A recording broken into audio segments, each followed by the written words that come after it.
యేసయ్యా, ఇంట్లో పరిస్థితి రోజు రోజుకి ఘోరంగా తయారవుతుంది. అయినా నేను నా కుటుంబం 3 పూటలు సమృద్ధిగా తింటున్నామంటే అది కేవలం నీ కృప. దేవా, సహాయం చేయండి. నేను ఉద్యోగం కోసం చాలా ట్రై చేస్తున్నాను, కానీ ఎక్కడా ఓకే అవ్వట్లేదు. కాల్ చేస్తాం అంటున్నారు అంతే. దేవా, నాకేం అర్థం కావట్లేదు. ఇంట్లో పెద్దదాన్ని, అమ్మ నాన్నను చెల్లిని చూసుకోవాల్సిన బాధ్యత నాకుంది.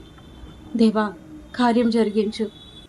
నజరేయుడైన యేసుక్రీస్తు నామములో నాకు ఒక మంచి కంపెనీలో ఉద్యోగం దొరుకుతుంది. నేను నమ్ముతున్నాను, ఇది నా జీవితంలో జరగబోతుంది. అందును బట్టి దేవా, నీకు వందనాలు చెల్లించుకుంటున్నాను. ఆమేన్. ఋతు, కాస్త టీ తీసుకురా. సరే అమ్మా. అరే, టీ పొడి అయిపోయిందే. సరే, నా బ్యాగ్లో డబ్బులు ఏమైనా ఉన్నాయేమో చూస్తాను. 20 రూపీసే ఉన్నాయి. ఏంజిల్, ఏంటిది? కాస్త టీ పొడి తీసుకురావా, అయిపోయింది. నేను తీసుకురాను. సరే, నేను వెళ్ళి తీసుకొస్తాను. నువ్వు టీ ఎలా తాగుతావో చూస్తాను. అదేంటి మరి, తెచ్చేది నేనే, చేసేది నేనే, తాగడానికి మాత్రం నువ్వు వస్తావా? No work, no food. సరే, ఇలా ఇవ్వు, తెస్తాను. గుడ్. మిగతా 10 రూపీస్తో నేను బిస్కెట్స్ తెచ్చుకుంటాను. నీకు ఒక్కటి కూడా ఇవ్వను. సరేలే, వెళ్ళు. అమ్మా ఋతు, న్యూస్ పేపర్ తీసుకురా. పేపర్ రాలేదు నాన్న. అదేంటి, ఎందుకు? 3 మంత్స్ నుంచి డబ్బులు కట్టలేదని నిన్న ఇన్ఫార్మ్ చేసి ఈ రోజు నుంచి వేయనన్నాడు. ఓ సరే, నేను అలా బయటికి వెళ్ళొస్తాను. ఎంత పొద్దున ఎక్కడికి నాన్న? టీ బండి వరకు వెళ్ళొస్తాను. అక్కడైతే టీతో పాటు పేపర్ కూడా చదువుకోవచ్చు. సరే, ఈ రోజటికి వెళ్ళండి. రేపటి నుంచి పేపర్ వేసేలా నేను మాట్లాడతాను. డబ్బులు కట్టకుండా మనం ఏం మాట్లాడినా ఉపయోగం ఉండదమ్మా. మాట్లాడి చూద్దాం నాన్న. సరే, నేను వెళ్ళొస్తాను. అక్క, ఇదిగో టీ పొడి. ఋతు. హే ఏంజల్, మీ అక్క ఎక్కడా? తను వంటింట్లో ఉంది. ఒకసారి పిలు. సంధ్య, రా కూర్చో. హే లేదు, వంట చేస్తున్నాను. కాస్త కారం పొడివు, ఇంట్లో అయిపోయింది, చూసుకోలేదు. సరే. ఇంట్లో వంట చేసేది మీరే కదక్క? అవును, నేనే. మరి కారం పొడి అయిపోయేటప్పుడు తెలియలేదా? అప్పుడు చూశాను, తర్వాత తెచ్చుకోవడం మర్చిపోయాను. సరుకులన్నీ తెచ్చేది అన్నయ్య గారు కదా, ఆయనకు చెప్పడం మర్చిపోయాను. తెచ్చుకోవడము గుర్తుండదు, చెప్పడము గుర్తుండదు. పక్కింటి వాళ్ళ మీద పుకార్లు చెప్పడం మాత్రం గుర్తుంటాయి. ఏంజిల్, నువ్వు లోపలికి వెళ్ళి చదువుకో. ఇదిగో సంధ్య, కారం పొడి. థ్యాంక్స్ ఋతు. మీ నాన్నమ్మ పోయాక ఆ ప్లేస్ని మీ చెల్లి ఆక్రమించింది అనుకుంటా. మీ ఇంటికి వస్తే ఒకప్పుడు మీ నాన్నమ్మ మాటలకు భయం వేసేది, ఇప్పుడు మీ చెల్లి మాటలకు భయం వేస్తుంది. సారీ సంధ్య, అదేదో చిన్నపిల్ల, దాని మాటలేం పట్టించుకోకు. నేను ఎన్నిసార్లు చెప్పినా అది నా మాట వినదు. అంతా మీ నాన్నమ్మ పోలిక.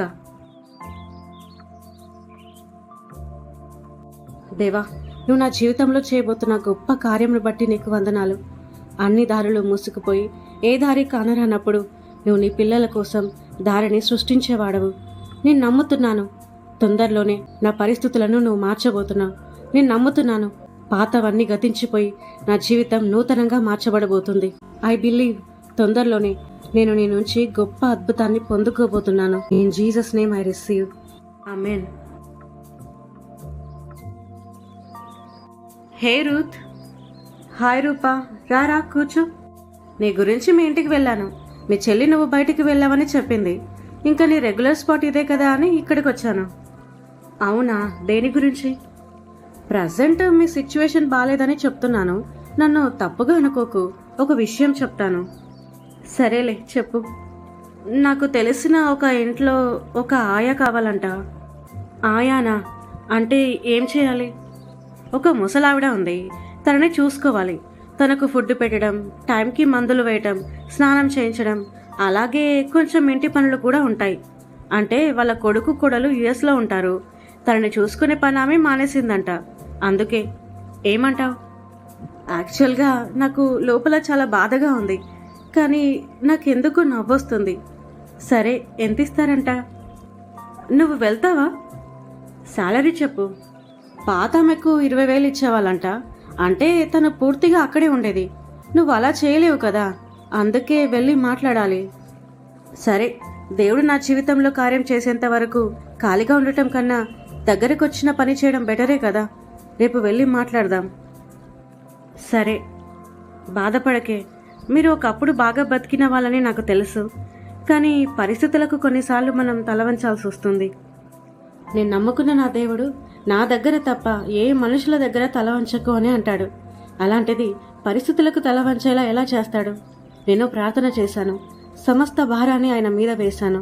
ఇంకా నా జీవితంలో ఏం జరగాలనేది ఆయనే చూసుకుంటాడు.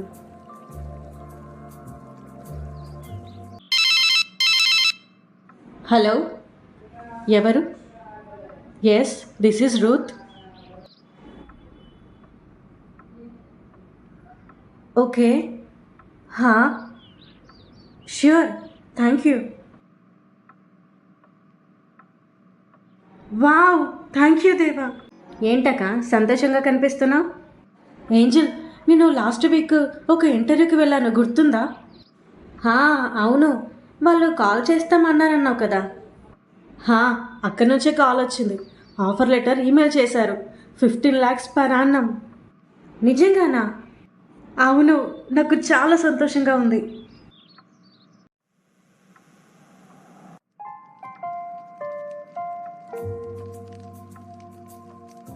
ఋతు, ఏం చేస్తున్నావు?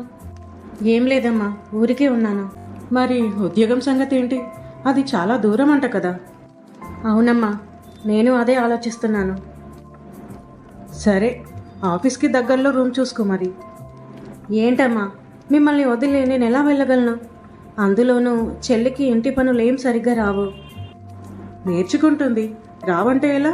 రేపు పెళ్ళాక నేర్చుకుంటుందా? ఇప్పుడే నేర్పించాలి. లేదమ్మా, నేను ఎక్కడికి వెళ్ళను.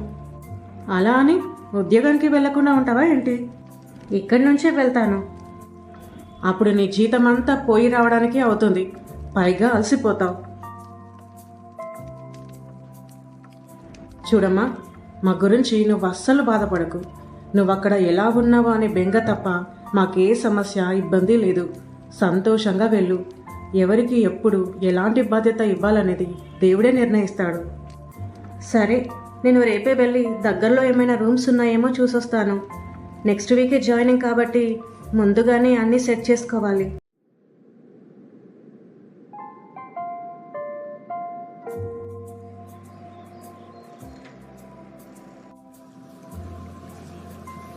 మధ్యాహ్నం 3 అవుతుంది.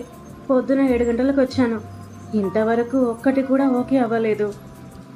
వామ్మో, ఏంటిది? రెంట్ బాగుంటే ఇల్లు బాగుండట్లేదు, ఇల్లు బాగుంటే రెంట్ ఘోరంగా ఉంటుంది. ఓ, ఇక్కడ ఒక టాయిలెట్ ఉంది. లాస్ట్గా ఇదొక్కటి అడిగి ఇంకా ఇంటికి వెళ్ళిపోతాను. లేదంటే ఇంటికి వెళ్ళేసరికి చీకటి పడుతుంది. చెప్పండి, ఏం కావాలి? హలో మేడం, నా పేరు రూత్. నేను టాయిలెట్ చూసి వచ్చాను. రూత్ అంటే క్రిస్టియన్సా? అవును మేడం. మేము క్రిస్టియన్స్కి ఇల్లు ఇవ్వం. అలాంటిదేం లేదమ్మా, ఇస్తాం. కస్తూరి, నువ్వు కాస్త నోరు మీ లోపలికి వెళ్ళి మాట్లాడుకుందాం, పదమ్మా. చూడమ్మా, మాకే ఇబ్బంది లేదు. కాకపోతే ఇంటిని శుభ్రంగా ఉంచుకోవాలి. ఇంటికి ఎక్కువ మంది రాకూడదు. ఇక్కడ నాకెవరూ లేరు సార్. సో అలాగే ఇంటి అంతటికి మీటర్ ఒక్కటే ఉంది. సో కరెంటు బిల్లు ఎంత వచ్చినా సమానంగా కట్టుకోవాలి. అద్దె 16,000. ఓ, ఇంతకీ నువ్వేం పని చేస్తావు? నాకు ఒక సాఫ్ట్వేర్ కంపెనీలో జాబ్ వచ్చింది సార్. ఆఫీస్కి మా ఇంటికి చాలా లాంగ్ అవుతుందని ఇక్కడే దగ్గరలో ఒక మంచి ఇల్లు చూసుకుందామని వచ్చాను. ఓకే, మరి అద్దె నీకు ఓకే కదా? నేను ఆలోచించుకొని రేపటి వరకు చెప్తాను సార్. సరే. ఏంటండి, క్రిస్టియన్స్కి ఇల్లు ఇస్తా అంటున్నారు? మీకేమైనా మతిపోయిందా? నోరు ముయ్యి. ఇప్పుడు మనకు డబ్బులు అవసరం. ఇంట్లో ఎంతో ఇబ్బందిగా ఉంది. చూస్తూ కూడా వచ్చిన అవకాశాన్ని వద్దంటున్నావు. తను కాకపోతే వేరే వాళ్ళు వస్తారు, మన వాళ్ళు వస్తారు. కొంచెం వెయిట్ చేయాలి కదా. మనం టూలెట్ పెట్టి 6 నెలలు అవుతుంది. వస్తున్నారు, పోతున్నారు. పైగా కరెంటు బిల్లు సగం సగం అనేసరికి ఒక్కరూ రావట్లేదు. మన కొడుకు మనకు డబ్బులు పంపించగా 2 సంవత్సరాలు అవుతుంది. ఉన్న సేవింగ్స్ అన్నీ అయిపోయాయి. ఏం తిని బతుకుతావు? అంతంటే టూలెట్ బోర్డు అలాగే ఉంచుదాం. మన వాళ్ళు ఎవరైనా రెంట్కి వస్తే ఆ మరుసటి నెలనే తనని వెళ్ళిపోమని మా అబ్బాయి వస్తున్నారని చెప్దాం. సరే, ఇంతకి తను ఓకే చేస్తుందా? పర్లేదు, ఓకే చెయ్యి. ఆఫీస్కి దగ్గరే అంటున్నావు కదా. 16,000, పైగా కరెంటు బిల్లు సగం సగం అంట. నా దగ్గర ఒక ఫ్యాన్ తప్ప ఇంకేం ఉండదు. వాళ్ళ ఇంట్లో అన్నీ ఉన్నాయి. Washing machine, AC, TV, water motor, ఇలా చాలా ఎలక్ట్రానిక్స్ ఉన్నాయి. నాకొచ్చే కరెంటు బిల్లుకి వాళ్ళకొచ్చే కరెంటు బిల్లుకి సంబంధమే ఉండదు. ఇది అన్యాయంగా అనిపించట్లేదా? పైగా మొదట్లో వాళ్ళు క్రిస్టియన్స్కి ఇవ్వమని చెప్పారు. తర్వాత వాళ్ళ ఆయన వచ్చి ఇస్తామన్నాడు. సరే, రేపు వేరే దగ్గర చూడు. రేపు కూడా ఇక్కడ దొరకకపోతే ఇంకా అదే ఓకే చెయ్యి. ఒక 2 నెలలైనా ఉండు.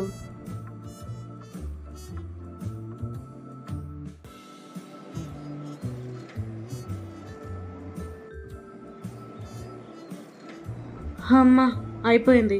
ఇంకా నా వల్ల కాదు. తిరిగి తిరిగి నా కాళ్ళు నొప్పెడుతున్నాయి. అమ్మ చెప్పినట్టు ఇంకా ఆ ఇంటికే వెళ్ళి ఓకే చేస్తాను. బయట టూలెట్ బోర్డు పెట్టమని 2 రోజులైంది, ఇంతవరకు పెట్టలేదు.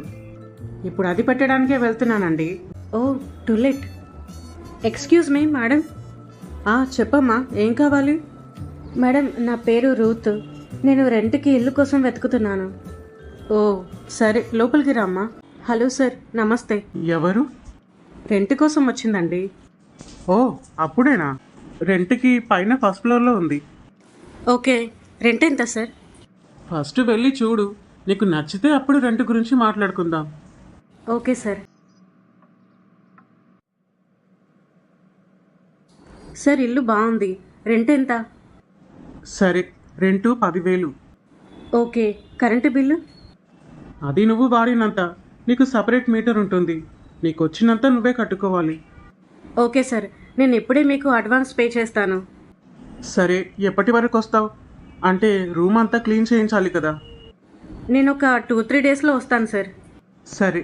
ఏమండి, నిన్న మన ఇంటికి రెంట్ కోసం వచ్చిన అమ్మాయి ఆ నిర్మల వాళ్ళ ఇంట్లో రెంట్ కోసం వెళ్ళిందంట. అవునా? ఓకే చేస్తుందంటారా? అంత సీన్ లేదులే. వాళ్ళ ఇంటికన్నా మన ఇల్లు సూపర్గా ఉంటుంది. ఖచ్చితంగా మన దగ్గరికే వస్తుంది.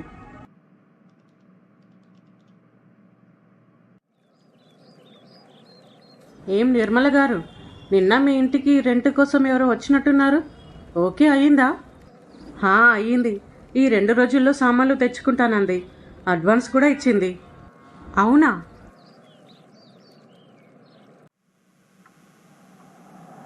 థ్యాంక్ యూ దేవా, నువ్వెంతో గొప్ప దేవుడవు. నేను ప్రార్థించినట్టుగా నా కోసం నువ్వు కొత్త దారిని సృష్టించినందుకు నీకు వందనాలు. థ్యాంక్ యూ దేవా, థ్యాంక్ యూ సో మచ్. ఏమ్మా, ఆఫీస్కి వెళ్తున్నావా? అవును మేడం. సామాన్లన్నీ సర్దుకున్నావా? సర్దుకున్నాను మేడం. మేడం సార్ ఎందుకమ్మా, చక్కగా అంకుల్ ఆంటీ అను. సరే అంకుల్, థ్యాంక్ యూ. ఓకే. నీ జాయినింగ్ లెటర్ హార్డ్ కాపీ నీ డెస్క్ మీద పెట్టాను, చూసుకున్నావా? ఇంకా లేదు సార్, ఇప్పుడు చూస్తాను. సరే, 2 రోజులైతే వర్క్ అబ్జర్వ్ చేయండి. తర్వాత ఏంటని నేను చెప్తాను.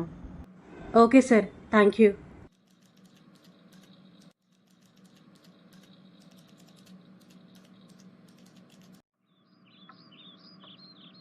నాన్న, ఇప్పుడు మీ కాళ్ళ వాపులు తగ్గినట్టేనా, లేదా మళ్ళొకసారి హాస్పిటల్కి వెళ్దామా?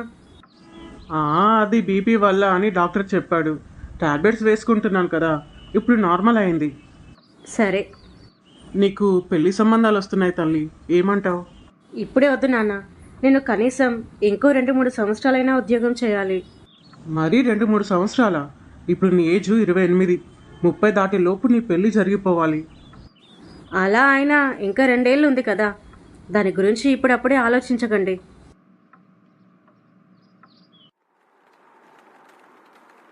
దేవా, ఎలాంటి పరిస్థితి నుంచి ఎలాంటి పరిస్థితికి నా జీవితాన్ని మలుపు తిప్పావు. నీకెంతో వందనాలు తండ్రి. ఆఫీస్లో ఒక మంచి పొజిషన్లో నిలబెట్టావు. ఇంటి పరిస్థితిని మార్చావు. దేవా, నీకెంతో వందనాలు. దేవా, ఎలాంటి గర్వం, ఎలాంటి తొందరపాటు, ఎలాంటి తప్పుడు ప్రోత్సాహానికి నేను లొంగకుండా ఉండేలా ప్రేమ, కనికరం, మంచితనం అనే బీజాన్ని నాలో వృద్ధి చేయండి. హలో సాధన, ఎలా ఉన్నావు? అస్సలు బాలేను రూతు. నేను చచ్చిపోవాలని అనుకుంటున్నాను. ఏంటి? ఏం మాట్లాడుతున్నావు? ఎక్కడున్నావు అసలు? శేఖర్ నన్ను మోసం చేశాడు. నేను బతకను, నేను చచ్చిపోతాను. అసలు నువ్వు ఎక్కడున్నావు చెప్పు, నేను వస్తాను. పర్లేదులే, నేనే వస్తాను. నీ అడ్రస్ పంపించు. సరే, నేను ఇప్పుడే లైవ్ లొకేషన్ పంపిస్తాను. ఎవరమ్మా నువ్వు? ఎవరు కావాలి? హలో ఆంటీ, రూతు ఉందా? హా ఉంది. మీరు? నా పేరు సాధన. నేను రూతు ఫ్రెండ్ని. ఓ, లోపలికి రామ్మా. తను పైన ఉంటుంది, ఫస్ట్ ఫ్లోర్. వెళ్ళమ్మా. Okay, thank you aunty. Hey Sadhana, address బాగానే కనిపెట్టావు. లైవ్ లొకేషన్ పెట్టావు కదా, ఈజీగా రావచ్చు. సరే, లోపలికి రా. సారీ రూతు, నిన్ను ఇబ్బంది పెడుతున్నాను. హే, అలా ఏం లేదు. ఇప్పుడు చెప్పు, ఏమైంది? వాడు నన్ను మోసం చేశాడు. ఇన్ని సంవత్సరాలు నన్ను పెళ్లి చేసుకుంటానని నాతో చెప్పి ఇప్పుడు వేరే గొప్ప సంబంధం వస్తే ఓకే చెప్పాడంట. అందుకే చచ్చిపోదాం అనుకున్నాను. నీకంటూ లోకంలో ఉంది తనొక్కడేనా? నీకు ఇల్లు, కుటుంబం, నీ సెల్ఫ్ రెస్పెక్ట్ ఇవేం లేవా? అదేంటే అలా అంటావు? మరి నిన్ను కాదన్న వాళ్ళ కోసం నీ కోసం ఉన్న వాటిని వద్దనుకుంటున్నావు. ఏం చేయను, వాడితో తిరిగి తిరిగి చదువు మీద ధ్యాస పెట్టలేదు. ఇప్పుడు చదువు లేదు, ఉద్యోగము లేదు. ఇంట్లో తిని కూర్చుంటే ఇంట్లో వాళ్ళు ఊరుకుంటారా? సరే, కొద్ది రోజులు నాతో ఉండు. ఎక్కడైనా ఉద్యోగం చూసుకో. నువ్వు డబ్బులు సంపాదించుకునే వరకు నా దగ్గరే ఉండు. నిజంగానా? Thank you Ruth, thank you so much. ఏంటి, కింద పడుకుంటావా? నాకు కింద పడుకుంటే నిద్ర రాదే. ఈ రోజటికి అడ్జస్ట్ చేసుకో. రేపు తక్కువలో బెడ్ తీసుకుందాం. సరే.